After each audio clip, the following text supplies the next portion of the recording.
baca kisah orang beriman. Moga-moga iman kita juga meningkat, ataupun tidak meningkat, kita rasa meningkat. Jemaah yang dirahmati Allah Subhanahu wa taala, saya ulang balik. 5 tingkat iman. Pertama, iman taklid. Kedua, iman ilmu.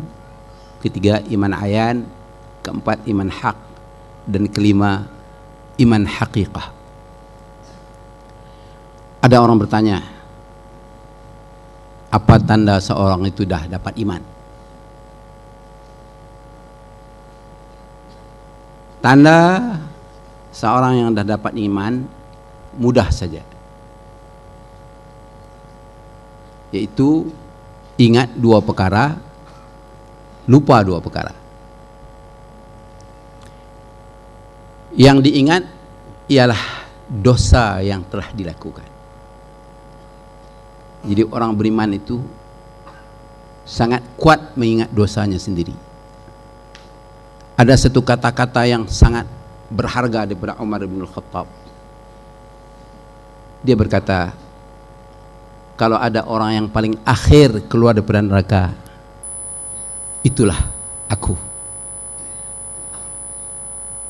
Akulah orangnya.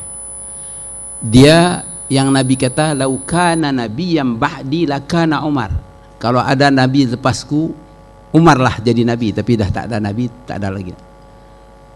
Itu pun keluar daripada hatinya sendiri. Kalau ada orang paling akhir keluar daripada api neraka, artinya golongan ashabus syimal, akulah orangnya. Jadi dia merasa ahli neraka. Ketika anaknya Abdullah bin Umar bertanya, ya Khalifah, kenapa gaji anak-anak sahabat Nabi lebih besar daripada saya? Saya anak khalifah. Anakku, kata Umar, mereka ayah-ayah mereka beriman tulus dengan Rasulullah. Aku punya niat untuk bunuh Nabi. Aku punya kejahatan yang terbesar daripada semua mereka. Seorang lelaki yang pergi ke Darul Arqam, seorang lelaki yang berniat untuk bunuh Nabi. Tidak ada yang lebih jahat daripada aku. Bagaimana anak seorang jahat dapat gaji lebih? Ini sikap Umar bin Khattab. Dia ingat dosanya.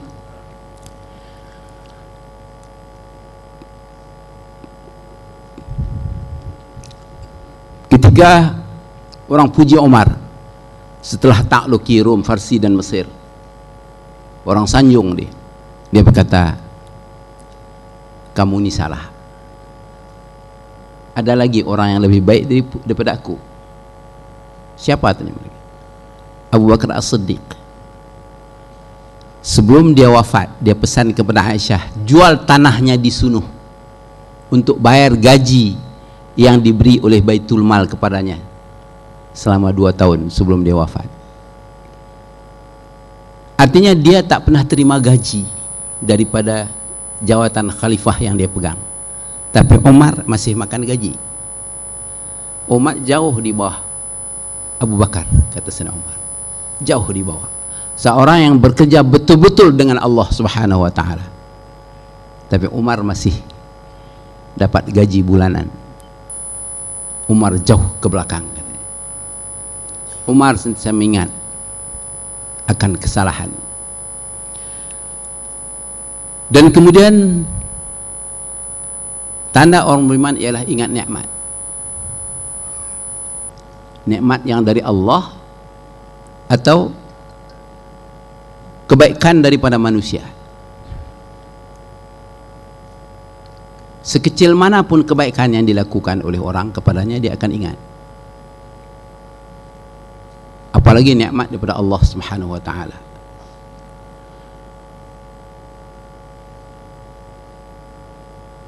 Jemaah yang dirahmati Allah Subhanahu wa taala, dengan ada 2 perkara ini, yaitu ingat nikmat dan ingat dosa, itu tanda iman sudah bertapak di dada. Tapi tak cukup dengan itu. Dia perlu ingat lupa 2 perkara. Pertama, lupakan atau melupa-lupakan amal saleh yang dilakukan. Tahajud malam, qiyamul lail, sedekah, mengajar, mendidik, mengasuh manusia, buat amal kebajikan, bangun masjid dan surau. Dia lupa atau melupa-lupakannya, tak disebut, tak menjadi kebanggaan. Yang kedua, melupakan bala yang datang daripada Allah ataupun kejahatan, kezaliman yang dilakukan oleh manusia ke atas dirinya.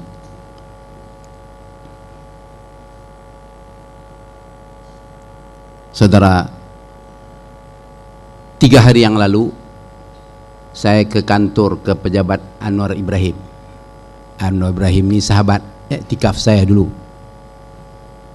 Dalam cerita-cerita yang panjang itu dia kata bahawa ini dah 2 bulan Musa Hasan minta nak jumpa.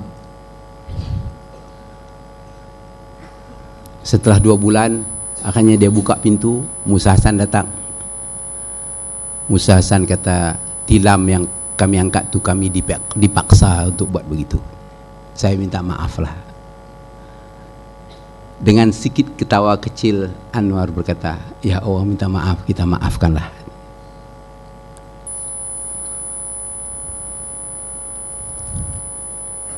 Allah minta maaf, kita maafkanlah. Jemaah yang dirahmati Allah, pernah satu hari, ini dengan Anwar juga nih, kebetulan saya, ya karena sahabat berjumpa selalu, ada orang yang minta sinarai nama, siapa yang kami nak selesaikan, kami akan selesaikan. Minta untuk dia sebut nama, maksudnya bunuh ya. Kata nama tidak. Dia minta sebut nama. Dia sebut sendiri orang tu di depan saya, sebut sendiri. Tidak, tidak. Tidak, saya tak akan buat begitu. Jadi para jemaah yang dirahmati Allah, itu baru Anwar Ibrahim yang macam-macam kisah buruk dia kita boleh cari. Tapi kalau sahabat Nabi macam mana? Kalau tabi'in begitu, tabi'in macam-macam riwayat hidup tentang kisah hidup mereka, memaaf musuh-musuh mereka, memberi keampunan waktu dah berkuasa. Dan saya pernah tulis surat kepada Abdullah Badawi sebelum naik jadi Perdana Menteri, saudaraku, berilah maaf ketika berkuasa, karena maaf ketika jatuh itu tak ada gunanya. Berilah maaf ketika berkuasa. Dan saya iringi surat kedua untuk menuntut dia beri maaf kepada Anwar Ibrahim. Sehari sebelum Anwar dibebaskan, ada telefon masuk ke saya waktu itu naik bas umum di Jakarta. Besok lepas lah itu katanya, Anwar lepas. Jadi para jamaah yang dirahmati Allah, memaaf ketika berkuasa, memaaf musuh-musuhnya, melupakan kejahatan-kejahatan mereka, itu tanda orang beriman. Jadi cukuplah sampai di situ apa yang saya dapat sampaikan pada pagi ini. Pendakwah hutan ya, ingat pendakwah Ghabah, pendakwah dari hutan yang datang sekali muncul di tengah kota. Jadi minta maaf di atas segala kelemahan. Dan kalau mau ikut ke hutan dakwah dengan saya, silakan. Saya pernah bawa rombongan masuk hutan. Silakan kalau mau ikut dengan saya untuk melihat kenyataan bagaimana di tengah-tengah hutan pun ada orang beriman dan ada orang yang terlucut iman. Sekian, saya mohon ampun dan maaf. Astaghfirullah li wa lakum wa li sairil muslimin wal muslimat fa ya fawzal mustaghfirin wa ya najatat taibin. Wassalamualaikum warahmatullahi wabarakatuh.